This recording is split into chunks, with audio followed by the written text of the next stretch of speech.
알려진 바와 같이 공감하기 어렵다라고 생각하시는 분들이 많을 것 같습니다.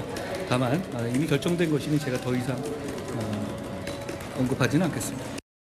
당원 게시판에도 10,000건에 이르는 항의 글들이 쏟아지고 있습니다. 아마 지금은 더 늘어났을 것 같아요. 그때보다 더 심하다니까요. 그래요? 반발이. 그때 당시에 제가 알기에는 양정철 씨, 그다음에 박영선 씨에 대한 기사는 용산 대통령실에 있는 비서관이 언급을 한 걸로 인해서 보도가 나왔으니까 이게 사실이 아니다라고 얘기하기는 쉽지 않을 것 같고요. 그다음에 지금 현재 당원들의 느끼는 분노감은 더 큰 것 같아요.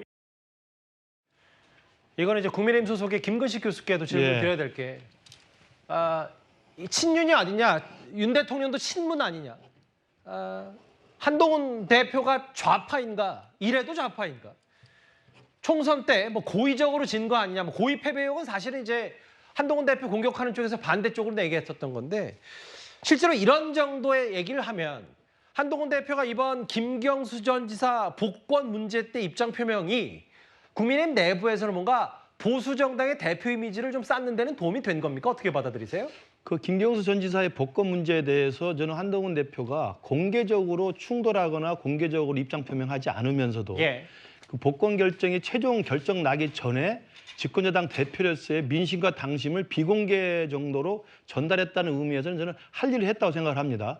이제 그 부분에 대해서 그렇지만 일단락이 됐기 때문에 더 이상 말을 하지 않겠다는 것이고요. 근데 지금 여기 나온 것처럼 우리 당의 이른바 당원 게시판에는 거의 10,000개 가까운 댓글이 올라와 있는데요.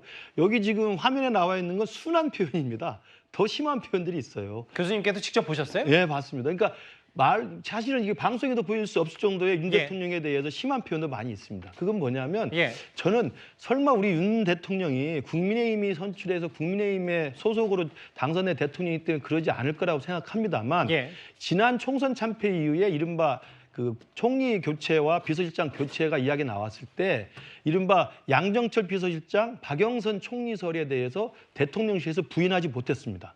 그리고 또 실제로 그 발언지이자 진원지 쪽에서 특정 언론사에 대고 이건 확실한 거다라고 이야기를 해서 보도가 됐었습니다. 그런 내용들을 알고 있기 때문에 이 보수 진영에서 정말 윤석열 대통령, 윤석열 정부에서 이런 식의 인사를 생각할 수 있는가에 대해서 굉장히 뜨악해하고 굉장히 충격적이었거든요. 이제 그런 맥락에서 한번 경험해본 충격이 있기 때문에 혹시라도 이번에 김경수 전 지사의 복권이 보수 진영 그리고 민주주의 파괴했던 사람에 대해서 반성하지 않는 사람을 어떻게 복권시킬 수 있느냐라고 하는 민심을 역행하면서까지 복권을 하면 혹시나 그런 맥락의 연장선이 아닐까라고 하는 트라우마가 있었던 것으로 저는 보입니다. 그렇기 때문에 당원 게시판에 정말 굉장히 센 발언들이 많이 나와 있고요. 저는 한동훈 대표가 국민의힘의 당대표로서 지금까지 수직적 당정관계 아니라 수평적 당정관계로 대통령의 고위 권한으로 복권을 결정할 수 있지만 그 이전 단계에서는 여당 대표로서 당심 그리고 민심의 여론을 전달한다는 저는 충분한 역할을 했다는 면에서는 그런 당원 게시판의 의견도 충분히 전달이 됐을 거라고 생각을 합니다. 그러니까 아무래도 당대표니까 당원 게시판의 얘기를 하되 대통령의 고유 권한은 존중하고 이 정도 수준이었다.